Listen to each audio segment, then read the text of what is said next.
Well, they tell me that the Snyderverse is finally dead. What the hell did you just say? This is the Sox Rocker Show.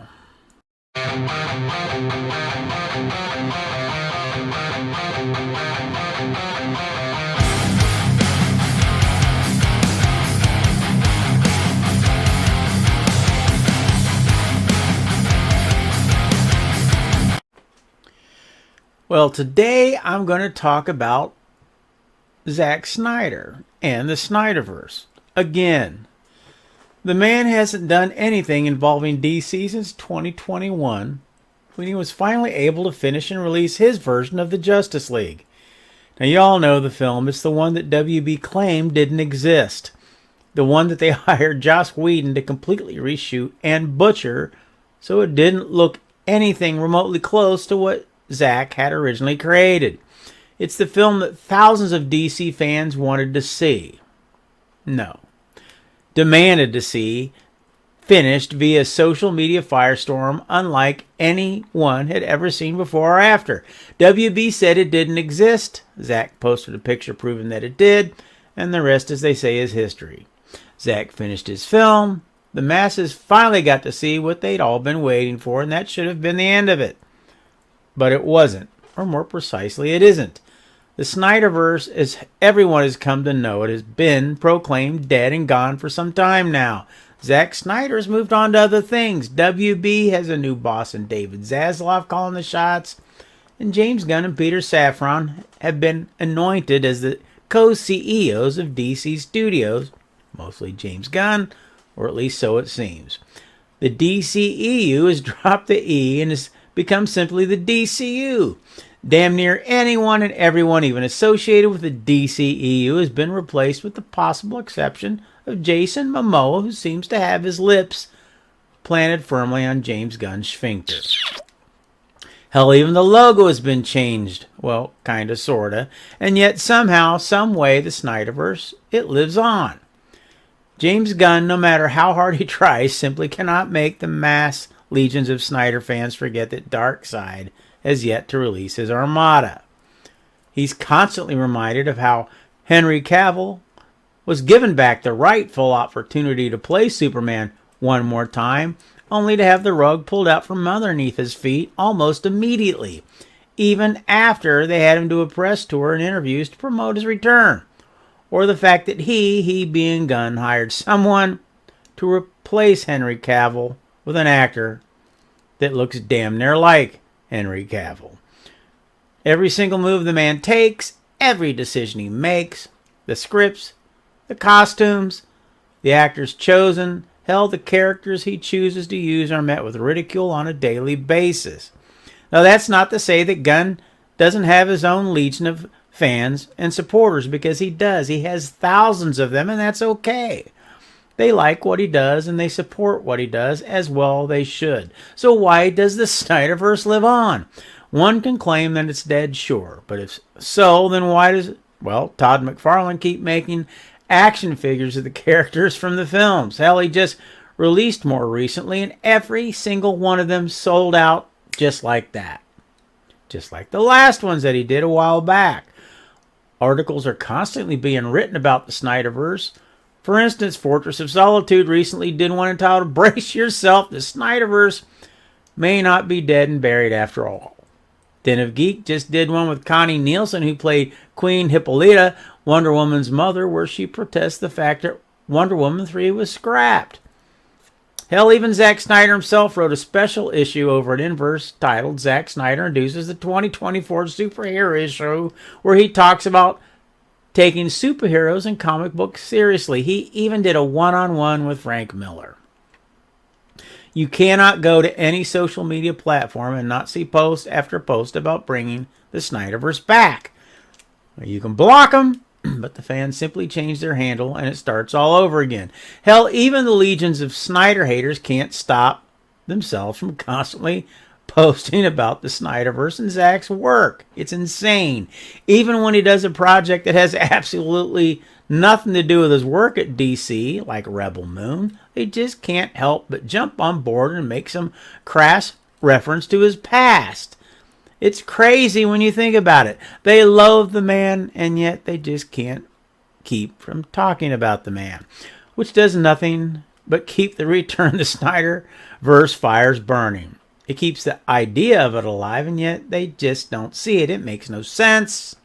It's almost like the mean boy at school that constantly picks on the little freckled-faced girl because he secretly has a crush on her and doesn't want his friends to know about it. So, is the Snyderverse truly dead? WB just contracted Snyder recently to do a series on Max based on his film 300, and that to me at least came as one hell of a surprise. I didn't think he would ever work with WB again after what they put him through. So his foot is back in the WB door.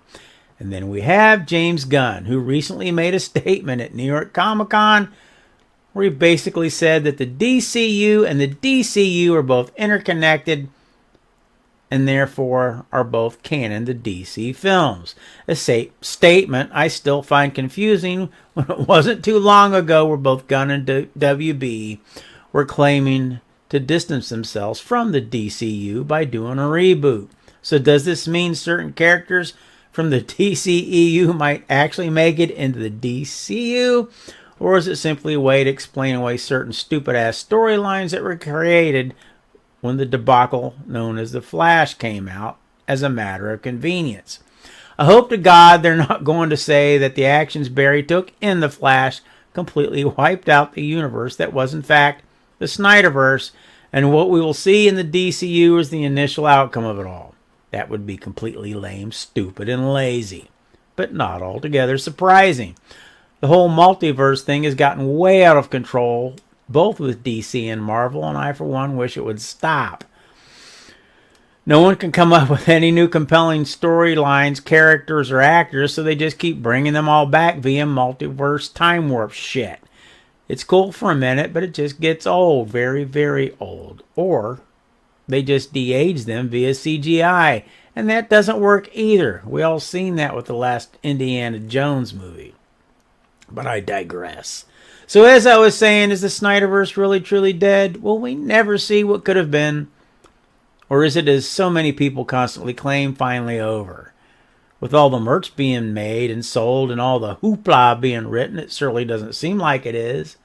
It's obvious Zack Snyder doesn't want it to be over, at least not this way. Lord only knows his fans don't want it to be over, and I'm kind of wondering if the powers that be over at WB really want it to be over. I'm tending to think that they're keeping Zack close by for a reason. WB ain't doing so well. We all know this.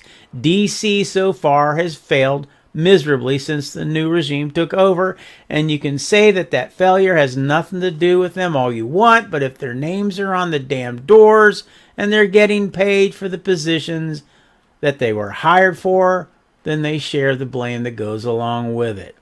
I mean, hell, it's been 2 damn years for Pete's sake. It only makes sense to have a backup plan just in case Superman should leap a tall building in a single bound and then fall flat miserably on his face. No, I'm not saying or wishing that it will, but it could happen, and if it does, well, you never know what might take place. Now, do you?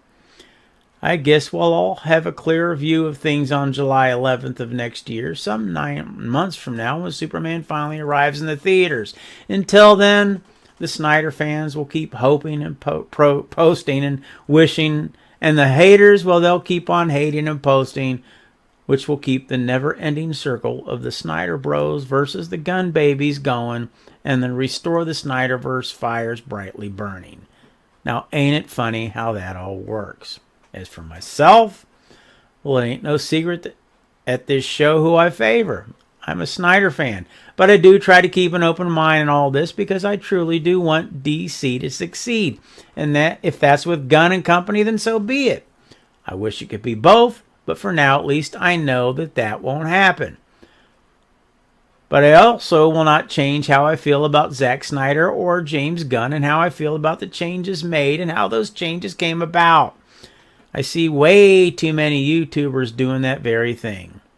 They were once Snyder supporters, and now for the sake of clicks and cash, they jump ship and jump on the Gunn is the Messiah bandwagon. Hell, I've seen some that were once the main supporters and content creators of the Release the Snyder Cut movement that have gone so far the other way that they've even turned on the ones that once supported them, their very own freaking subscribers. One of the few that I know that hasn't is Aaron Fisher, and gun fans want to burn that dude at the stake. So, as I have always said, only time will tell the tale, and so we'll just have to wait and see what Gunn and DC eventually give us, and what secrets Zack Snyder may or may not have cooking in his kitchen.